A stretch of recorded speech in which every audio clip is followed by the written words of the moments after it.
Ladies and gentlemen, welcome back to the channel, and today is the day. Today I finally crossed over to the dark side and I gave 2boxing a try. I've seen a number of videos on this and the results were honestly freaking mind-blowing. Like, you guys remember back during the Black Ops 6 beta that I made a new account called the Father of 4, which was meant to represent like the average COD player with no skill-based matchmaking tracking of any kind, and it was really a lot of fun. We just walked around in the beta and people watched, essentially just witnessing these lobbies that were so night and day different from the lobbies that we have been playing.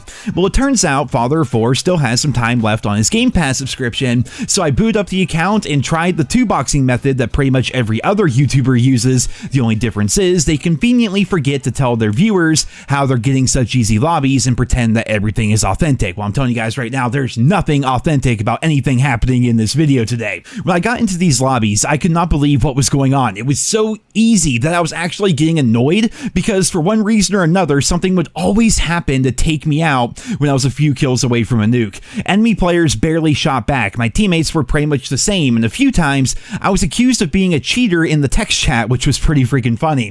The craziest part is getting into these lobbies is so stupidly simple. I see why all these other YouTubers are doing it. You just make a second account that has terrible stats, and then you search for a game. Once you get into a lobby, you join your bot account on your main account, you wait for it to put you in, and then you're set. From there, you back out your bot account from the lobby, and you just bypass skill-based matchmaking entirely, though I will say that sometimes the process is a bit of a pain in the ass. Sometimes you get into lobbies that are already started, like they already have 12 people. Sometimes you get thrown into a game late and there's no room for you to join in on your main account. Then you have to back out and research and start the process over. It can take a while at times, but overall the process is so stupidly simple to pull off. But what's even stupider, however, is how crazy the matchmaking system is within Call of Duty.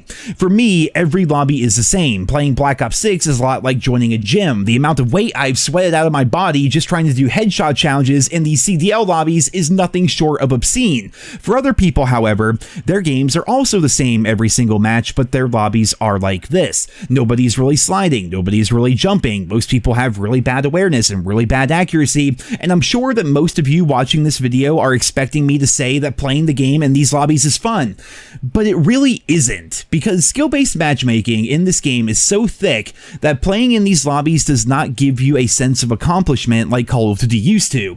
Dropping a nuke in a lobby like this, where everybody is guaranteed to be bad at the game, makes me feel like I'm playing against recruit bots rather than actual people. I don't get that same satisfaction playing in lobbies like this. Coming in here and dropping a nuke does not feel good because I know that the matchmaking deliberately designed this lobby to only have bad players, as compared to back in the day when everybody was on an even playing field. When the playing field was even, that's when things felt good. You guys want to know when dropping nukes feels good in Call of Duty? It was back in Modern Warfare 3 when I was getting so many Moabs that I made an entirely separate account just to see how crazy my stats could get. It was fun back in Call of Duty World War II when I'm here camping my ass off on Winter Quarantine and somehow pulled off a V2 rocket right around the launch of the Winter Siege event, or hell, even in Black Ops 4 when I randomly got a nuclear using random stuff on Nuketown.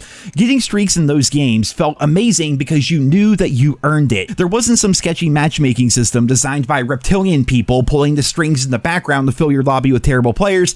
It was just good old-fashioned Call of Duty where people joined the lobby based on connection and connection alone. Some people in the lobby would be amazing, some would be terrible, and then you would have everything in between. In those games, if you did well, you knew that you earned that shit, and you could tangibly see yourself getting better at the game as you rose through the ranks and you started to appear at the top of the charts more and more often. Everybody was on an even playing field, and that sense of progression was addicting. That's what got me into the Call of Duty franchise to begin with. Now, Call of Duty is broken up into 10 different skill-based matchmaking brackets, and there is no variety in gameplay. It's like I mentioned during my initial review of Black Ops 6, the game is so rigged that most of the time you barely go positive, you barely go negative, or you go even. That is your average experience in this game, and if you do pop off occasionally, that's likely because the matchmaking system threw you a bone or the system messed up in one way or another.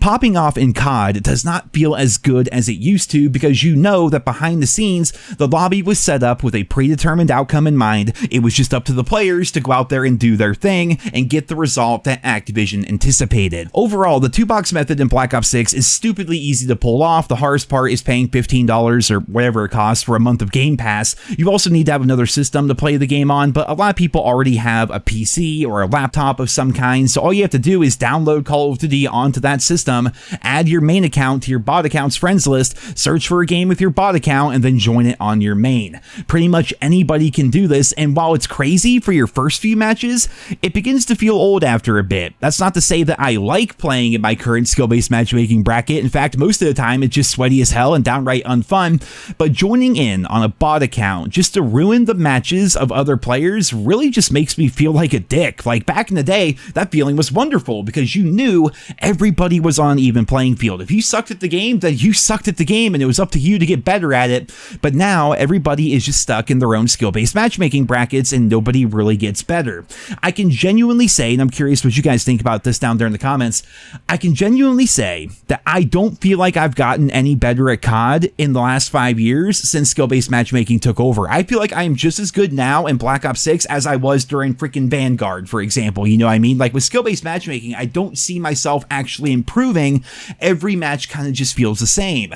I'm here in my bracket and that's where I'm going to stay, and other people are in their brackets and that's where they're going to stay. Joining a bot lobby doesn't make me feel good because those people have no idea what is happening. Activision has manipulated those players into thinking that this is what Call of Duty is. Therefore, they don't ever really see improvement because just like us, all of their matches are pretty much the same. People in those lobbies genuinely thought I was cheating, and without putting myself down too much here, like, come on, like, I'm me. I'm above average for sure, but I'm not amazing at Call of Duty or anything like that. But to them, the numbers I was putting up were otherworldly. They could not fathom the amount of kills I was getting in those lobbies. I'm going to wrap things up with this. For me anyway, joining bot lobbies and putting up streaks does not feel rewarding. But at the same time, staying in my own skill bracket and putting up streaks also does not feel rewarding because we all know that it's just the algorithm controlling everything from the shadows. I can certainly see why people 2-box. I get that sweating every match isn't fun, and I know that a lot of content creators do it. Most people lie to their audiences and don't openly say that they're 2-boxing or using a VPN, which is really fucked up if you think about it. Like, they're actively just always lying to their audience. If you do it, just admit it. Like, most people do not care in the slightest. Just be honest about it. Hell, even the race to Prestige Master, the official Call of Duty social media team has been covering this like race to Prestige Master and the final results and all that, and some of these teams were actively using a VPN and live streaming the VPN as they're racing towards Prestige Master, and Call of Duty's like, hey, good job guys, you guys did fantastic. Like, how crazy is that? Some of the first Prestige Master teams in the world are just openly using a VPN and Call of Duty doesn't care. It's such a weird world that we live in right now, honestly. But for me, I'm just gonna go back to my normal lobbies and continue grinding out my camos and my levels and my prestige, because to me, that is what makes Call of Duty fun, having that progression in the game. The matchmaking has been borked, and it's been borked for years, and as such, it's really hard to care about stats or going on streaks, because after all this time, there is only one certainty when it comes to the Call of Duty multiplayer. Truth is, the game was rigged from the start.